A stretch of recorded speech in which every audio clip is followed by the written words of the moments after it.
નમસ્કાર મિત્રો આરટી માટેનો પહેલો રાઉન્ડ છે તો તેમનું ડોક્યુમેન્ટ વેરિફિકેશન 22 એપ્રિલે પૂરું થઈ ગયેલું છે।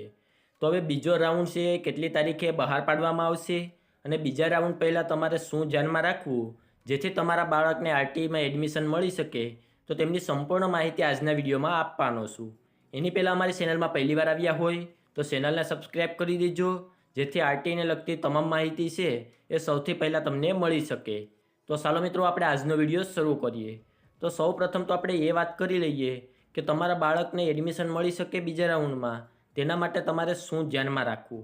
તો હવે બીજા રાઉન્ડ પહેલાં છે એ જે સ્કૂલોમાં જગ્યા ખાલી હશે તો ફરીથી તમને શાળા સિલેક્શન કરવા માટેનો સમય આપવામાં આવશે।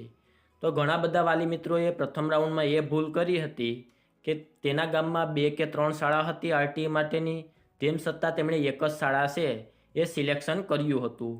તો આ વખતે તમારે તે ભૂલ નથી કરવાની। જો તમારા ગામમાં એકથી વધારે શાળા હોય તો તે તમામ શાળાને તમારે સિલેક્ટ કરી લેવાની રહેશે, જેથી કોઈ એક શાળામાં તમારા બાળકને એડમિશન ન મળે તો બીજી શાળામાં એડમિશન મળી શકે। તો ખાસ આ બાબતનું તમારે ધ્યાનમાં રાખવાનું છે। ત્યારબાદ બીજું એ ધ્યાનમાં રાખવાનું છે કે તમારા ગામની બહારની શાળા હોય તો તે તમારે સિલેક્ટ નથી કરવાની।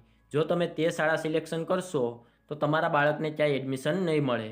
તમારા ગામમાં જ હોય અને નજીકમાં હોય તેમાં વધારે એડમિશનના ચાન્સ હોય છે, એટલા માટે તમારે તે શાળા પહેલાં પસંદ કરવી। તો આ બે બાબતનું તમારે ખાસમાં ધ્યાન રાખવાનું રહેશે। ત્યારબાદ હવે આપણે વાત કરીએ કે બીજો રાઉન્ડ છે કઈ તારીખે જાહેર થઈ શકે છે। તો આજે 26 એપ્રિલ થઈ છે, તો હજી 3-4 દિવસ છે।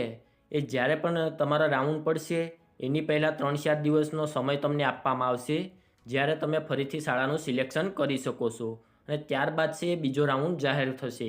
એટલે કે બીજો રાઉન્ડ છે એ 5મા મહિનાના પહેલા અઠવાડિયામાં છે એ જાહેર કરવામાં આવી શકે છે।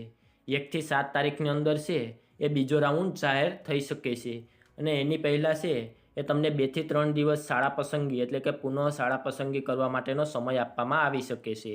જો આને લગતી બીજો કોઈ પ્રશ્ન હોય તો નીચે કોમેન્ટ બોક્સમાં જણાવી દેજો, ત્યાં તેમનો રિપ્લાય આપી દઈશ। અને આજના વિડીયોમાં આપવામાં આવેલી માહિતી સારી લાગી હોય તો વિડીયોને લાઇક કરી દેજો અને અમારી ચેનલમાં પહેલીવાર આવ્યા હોય તો ચેનલને સબસ્ક્રાઈબ કરી દેજો જેથી આવી માહિતી મળી રહે।